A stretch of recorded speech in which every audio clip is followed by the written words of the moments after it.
The first time I stepped onto the porch of my childhood home, after 20 years, my knees almost buckled beneath me. I had rehearsed this moment in my head 1,000 times, imagining the paint peeling off the shutters, the smell of earth after rain, the faint echo of my mother's laughter carried by memory.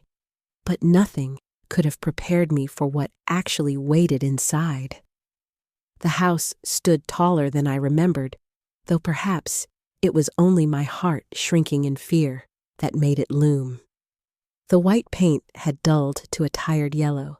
The fence leaned like an old man with secrets, and the air carried a silence so heavy it pressed against my chest. I am a 42-year-old woman now. My name is Elena. I've lived a life far away from this street in rural Georgia, a life stitched together from fragments of survival scraps of jobs and the constant gnawing ache of being an exile from my own blood. For years, I carried a rage I couldn't soften and a grief I couldn't explain because the wounds of betrayal were never bandaged, only buried. Coming back was supposed to be an act of closure, a quiet visit to the bones of my past. But within an hour of arriving, I realized this homecoming would rip me open instead of heal me.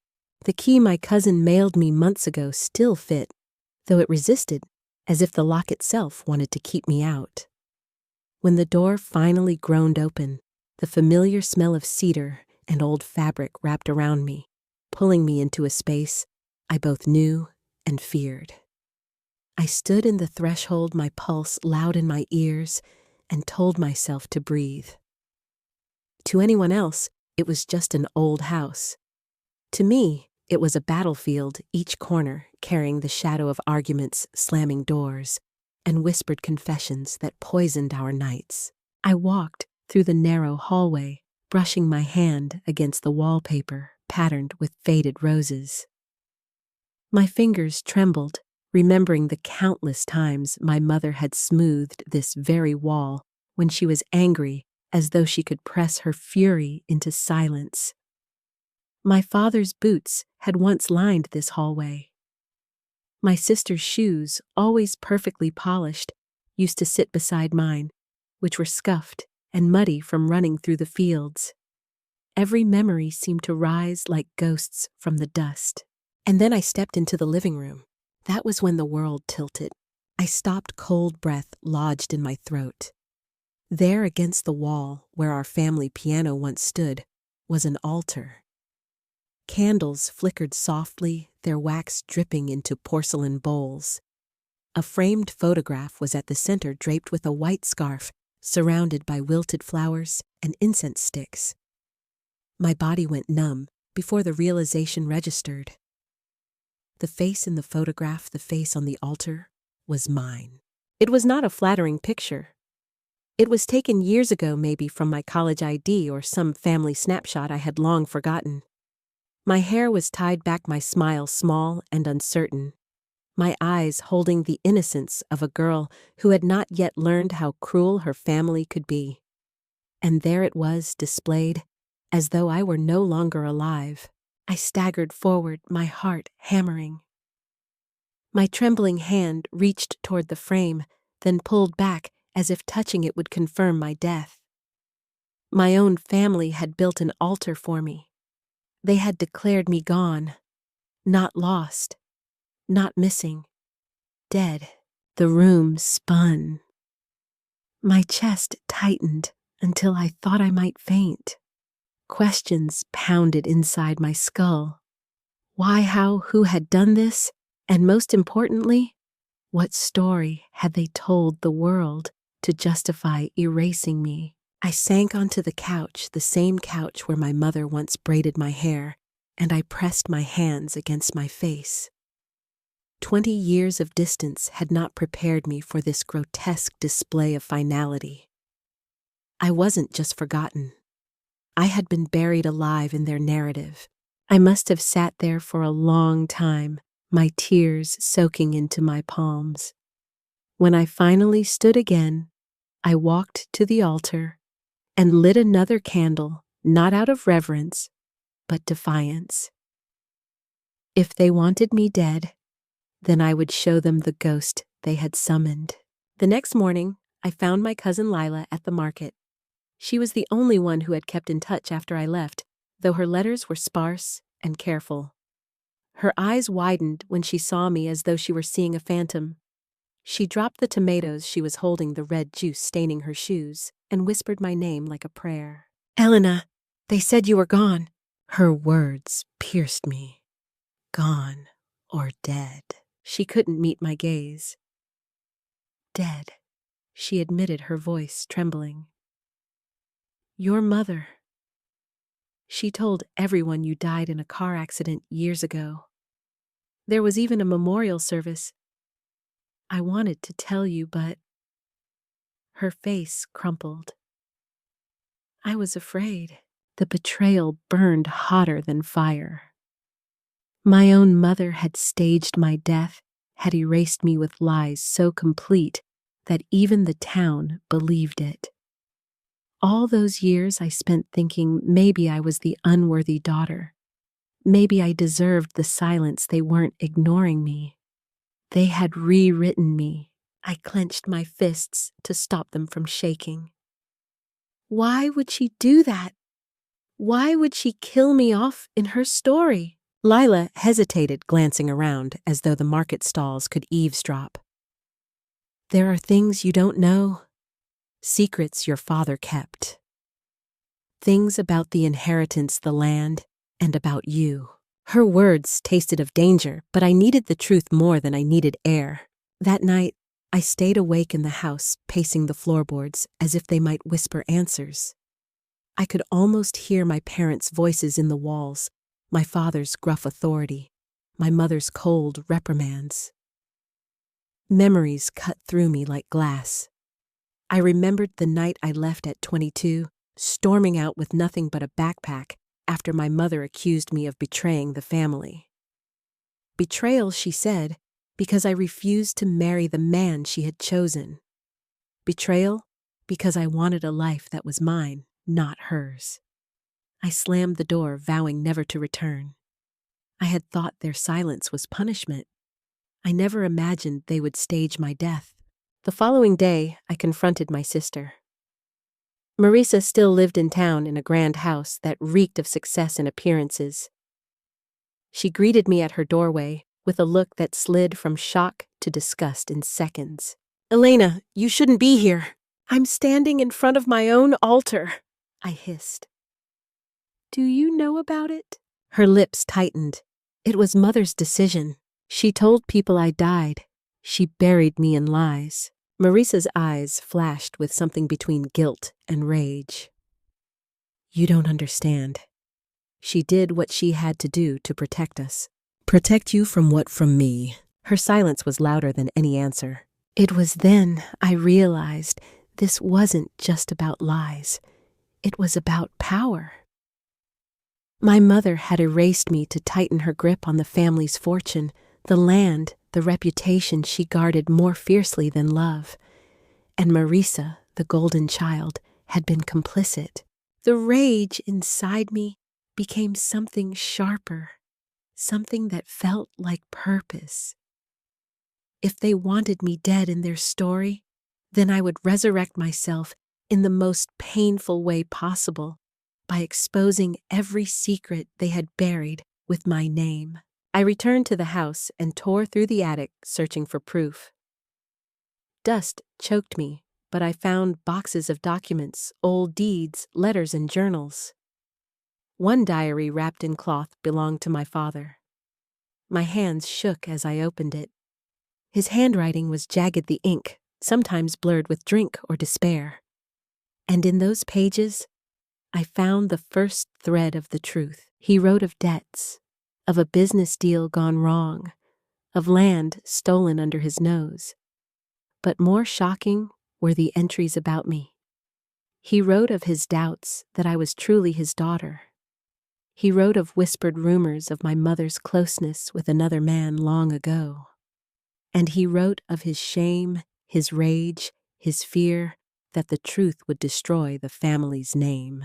My chest heaved as I read each word, a dagger. Was that why my mother despised me? Was that why she so easily erased me?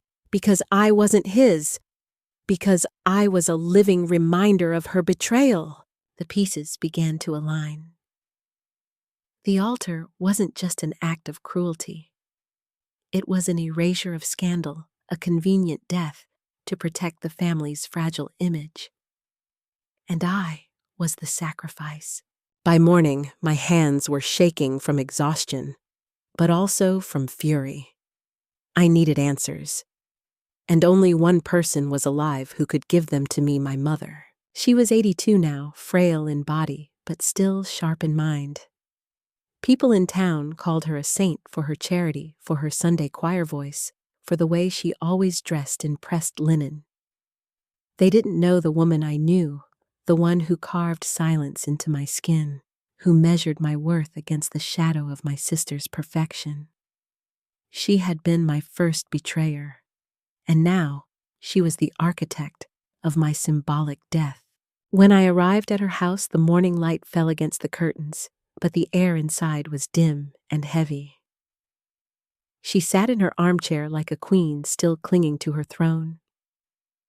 Her hair had thinned to a silver crown, and her hands trembled slightly as she set down her teacup.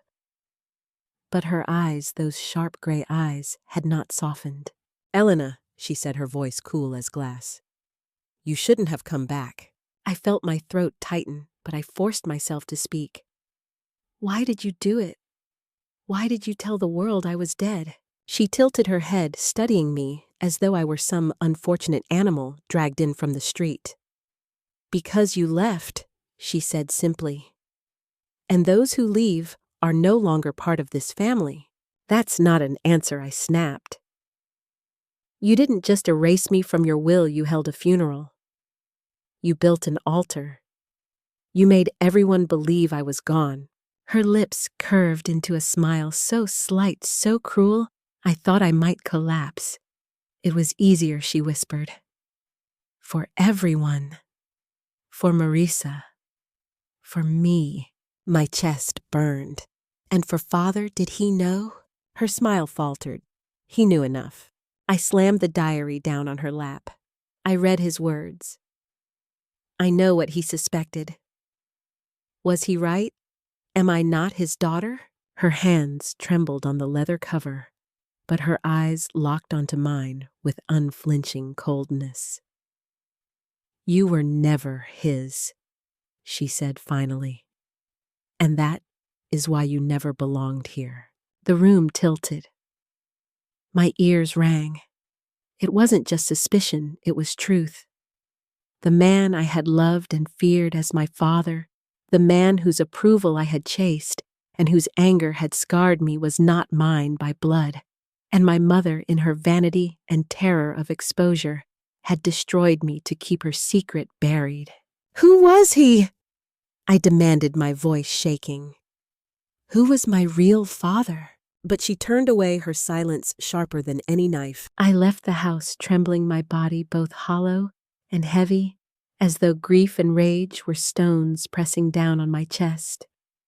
The town's streets blurred before me.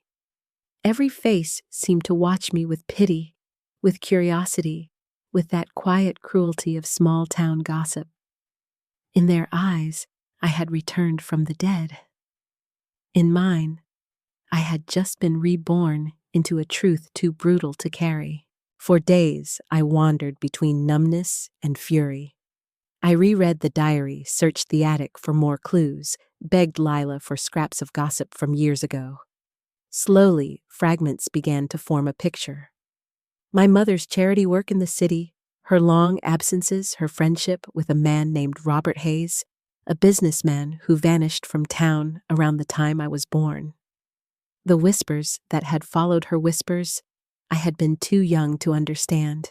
I knew then what I had to do. If my mother could build an altar for me, I would build a stage for her lies. If she wanted me dead, I would show the world that I was alive and expose the truth she had tried to bury with me. The opportunity came sooner than I expected. My sister Marisa, was hosting a gala at the country club, a lavish fundraiser with half the town attending. It was the kind of event my mother adored, the kind where reputation mattered more than reality. I decided I would go. Not as an invited guest, but as a storm they could not contain. On the night of the gala, I dressed in a black dress that clung to me like armor. I pinned my hair back the way my mother used to, so when I entered the room, I would be unmistakably her daughter, the daughter she had buried. My heart pounded as I walked into the glittering hall chandeliers throwing light across polished faces, glasses clinking with champagne. Conversations faltered when they saw me. Forks paused mid-air. Someone gasped. The whisper spread like fire. She's alive. Elena's alive. At the center table, my mother sat beside Marisa, their pearls gleaming, their posture perfect. When her eyes met mine, I saw the flicker of something I had longed for as a child, fear. I walked straight to the microphone on the stage, ignoring the gasps, the rustle of chairs. My hands shook, but my voice did not. My name is Elena. I began my gaze sweeping across the room. Some of you may remember me. Some of you may think I'm a ghost because 20 years ago, my mother told you I was dead. Gasps rippled through the crowd. My mother's face turned pale, her hands gripping the edge of the table. She built an altar for me. I continued, my throat tightening, but my voice steady. She staged a funeral. She erased me from your lives, from your memories, from this family. But I am here. I am alive, and I have the truth. I held up my father's diary, the pages fluttering in the draft from the air conditioning. My father wrote these words before he died. Words about lies, about betrayal, about the shame that rotted this family from the inside. He doubted I was his child, and my mother confirmed it. I am not his. I am the child of her affair. And to hide her disgrace, she killed me off in your eyes. The room erupted, gasps, murmurs, chairs scraping. I saw Marisa's perfect mask crack her hand, covering her mouth. My mother sat frozen, her lips trembling, but silent. I am not here for your pity, I said, my voice rising. I am here for truth. For 20 years I carried the weight of being unwanted, unloved, erased. But tonight, I give that shame back to where it belongs. Not on me, on her. My hand pointed directly at my mother, trembling with rage and triumph. She buried her daughter alive in lies. And now, the world knows. The silence that followed was heavier than the murmurs. My mother's face crumpled, not in remorse, but in fury. She rose to her feet, her voice breaking the air. "Get out!" she hissed, trembling. "You don't belong here. You never did." But it was too late.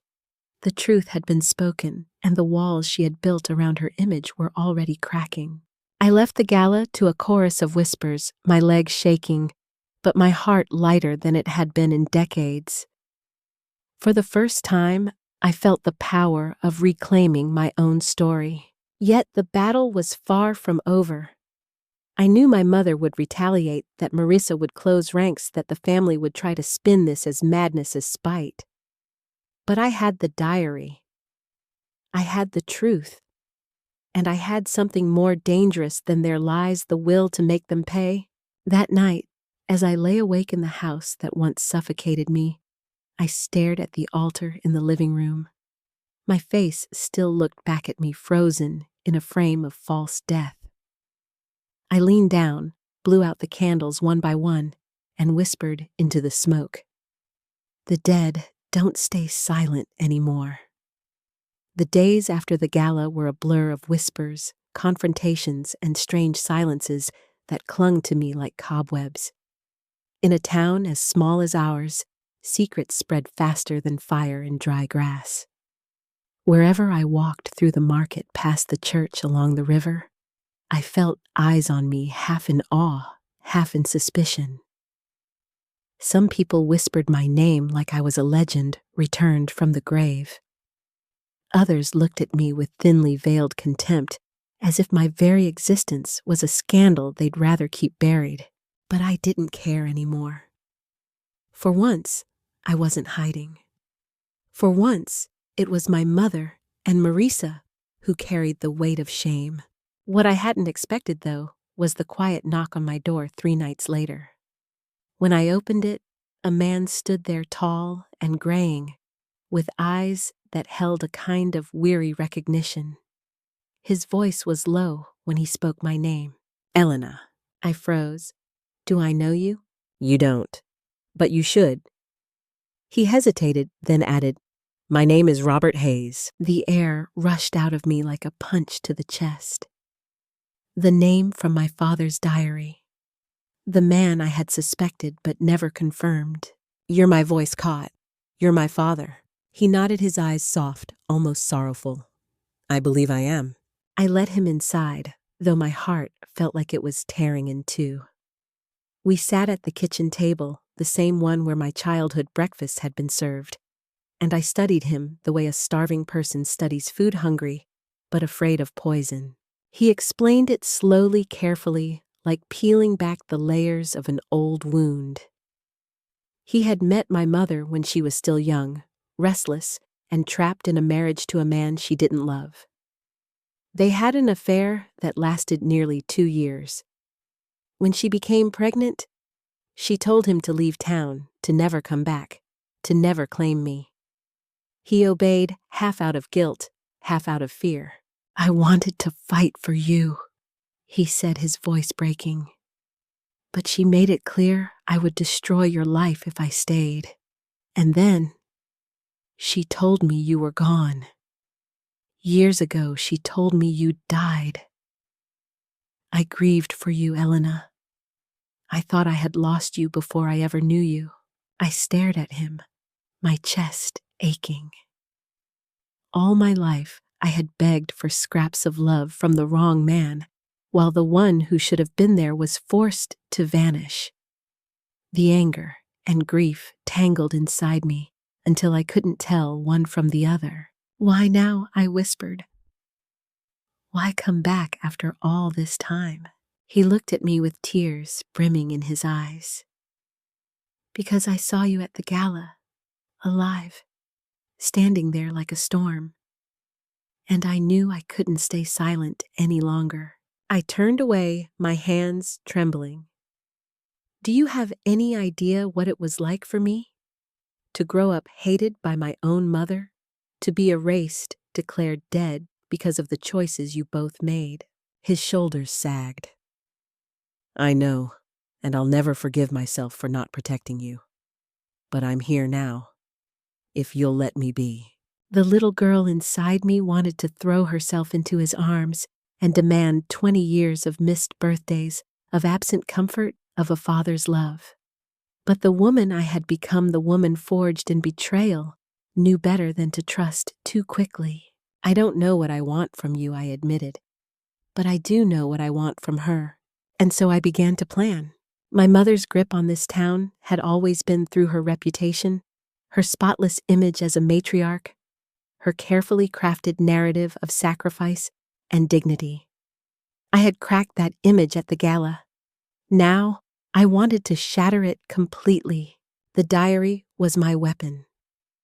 But I needed more. And Robert, whether by guilt or by love, became my unlikely ally. He still had letters, old photographs, and even financial records connecting him to my mother during the time of their affair. Together we pieced together a portrait of deceit so damning it could destroy her carefully constructed legacy. But vengeance alone wasn't enough. I wanted justice.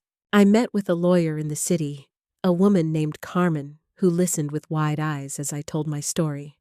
When I showed her the diary, the letters, the altar itself, she leaned forward and said, Elena, this isn't just about lies. If your mother declared you dead to manipulate inheritance, we could be looking at fraud. possibly more. The word thrilled and terrified me. Fraud, a crime, a stain no amount of pearls or choir solos could wash away. We filed quietly, carefully. The case would take time, Carmen warned me. But the seeds were planted. My mother might have thought she buried me in silence, but soon the law itself would drag her secrets into the light. Meanwhile, Marisa tried to reach me. She called, left voicemails laced with anger and desperation. One afternoon, she showed up at the house, her hair perfectly curled, her perfume choking the air. "You've ruined everything," she spat, her voice sharp as glass. "Do you have any idea what you've done to Mother, to me?" I met her gaze without flinching. I told the truth. "The truth," she laughed bitterly. "The truth is what we make of it. And you've always been nothing but a mistake we had to hide." Her words cut deep, but instead of bleeding, I found myself smiling, a cold, dangerous smile. "Then consider this my resurrection. Mistakes don't stay buried." She stormed out, her heels clicking like gunshots against the floor. But her visit left me shaken. For all my bravado, I knew what I was risking. My mother and Marisa were powerful in their own way, money connections, influence. And I was just one woman armed with rage and a box of dusty papers. There were nights I doubted myself. Nights I wondered if I was only perpetuating the cycle of cruelty they had begun. But then, I would walk into the living room, see my own face on that altar, and remember they had already killed me once. I had nothing left to lose. As weeks passed, cracks began to show in my mother's world. Friends stopped visiting. Whispers turned into questions. The pastor of her beloved church asked her to step back from her duties until things were settled. And for the first time in my life, I saw her falter. One evening, I caught sight of her across the street, her shoulders hunched, her steps uncertain. She looked smaller, weaker, diminished. For a moment, pity stabbed at me. She was still my mother after all. But then I remembered the coldness in her eyes when she declared I had never belonged, and the pity turned to ash. Robert stood by me during those days, his presence both comforting and complicated. We shared long conversations at the kitchen table sometimes, about the past, sometimes about nothing at all. I could see the regret in his eyes, the longing to make up for lost time. And though I wasn't ready to call him father, I allowed him to exist in my life in a way I had never thought possible. It was a strange kind of healing, ragged, uneven, but real. The climax came faster than I expected. Carmen called me one afternoon with a tremor of excitement in her voice. "The court has accepted the case. Your mother will be summoned. She'll have to answer." My hands shook as I held the phone. The moment I had dreamed of, the moment I had dreaded, was finally here.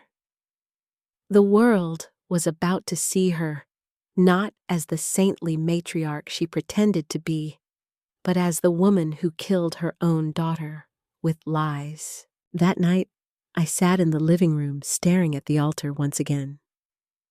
The candles had burned low, the flowers had crumbled to dust. I leaned forward, my reflection flickering in the glass of the frame. "I'm not dead," I whispered to my younger self in the photo. "And tomorrow, the whole world will know it too." The courthouse smelled of varnished wood and old paper, the kind of place where truth and lies often collided until they became indistinguishable. As I sat on the hard bench, waiting for the proceedings to begin, my hands clenched around my father's diary so tightly, the edges dug into my palms. My chest rose and fell in shallow breaths, each one reminding me that this was not just about legalities. It was about reclaiming my existence. Across the aisle, my mother sat with Marisa beside her, both dressed in dark suits that seemed to scream dignity and sorrow. Their faces were masks carved from ice. When my eyes met hers, she didn't flinch, but I saw the faintest tremor in her jaw. For the first time, she couldn't control the narrative. She couldn't erase me with a word or a lie. Here I was, flesh and bone, breathing, speaking, alive. The judge called us forward, and Carmen, my lawyer, began with a calm ferocity that made my throat tighten with gratitude. She presented the altar photographs of it, testimonies from neighbors who had attended my so-called memorial service. She laid out the inheritance documents that had been altered after my death. She read aloud from my father's diary, the words echoing in the chamber like a voice pulled back from the grave. Each sentence landed like a hammer against the fragile edifice my mother had built. And yet she sat still, her lips pressed together, her eyes burning into me, as though she could set me aflame with hate alone. When it was my turn to speak, my legs felt like stone. I rose slowly, the room tilting around me, and I stepped forward. The microphone carried my voice farther than I expected, filling every corner of the room. "My name is Elena," I began. "Some of you may know me as a daughter, a sister, a neighbor. But for the past 20 years, you have known me as something else, a ghost. Because my mother told you I was dead." Gasps fluttered through the audience. My throat ached, but I pressed on. "She built an altar to me. She staged my funeral. She buried me in lies, not because I was gone, but because I was inconvenient. Because I was the child of her betrayal, the child she could not claim without shattering the perfect story she wanted the world to believe. For 2 decades, I have lived knowing my own family decided I was easier to erase than to love." My voice cracked, but I refused to let the tears fall. "I am here to tell you that I am alive, and I am here to give the shame back to the ones who created it." When I sat down, the silence was deafening. My mother finally rose to her feet, her hands trembling as she gripped the edge of the table. Her voice was cold, but underneath it, I heard the cracks. "She was never my daughter," she said, her eyes darting to the judge. "She was the product of sin. I did what I had to do to protect my family, to protect Marisa, to protect our name. If I told the truth, everything would have collapsed. So yes, I told the town she was gone. Yes, I built an altar." "What would you have me do?" "Parade my shame through the streets." Her words twisted the air, but instead of sympathy, I saw only shock ripple through the room. The judge's gaze hardened. My sister Marisa tried to cover her mother's words with soft explanations, but the damage was done. The truth was no longer a secret. It was a wound exposed in the light of day. The verdict did not come immediately. Courts moved slowly, grinding through evidence and procedure. But that day was enough. Enough to tear away the veil of sainthood my mother had worn for so long. Enough to show the town that her cruelty was not rumor, but fact. Afterward, outside the courthouse, the autumn air felt sharper, cleaner. Reporters and neighbors clustered nearby, their questions swirling like leaves in the wind. I said nothing, only clutched the diary to my chest and walked forward. Robert beside me, his hand hovering near mine, as if afraid to ask for forgiveness too soon. That night, I returned to the house alone. The candles on the altar had long since burned out. The flowers were nothing but brittle stems.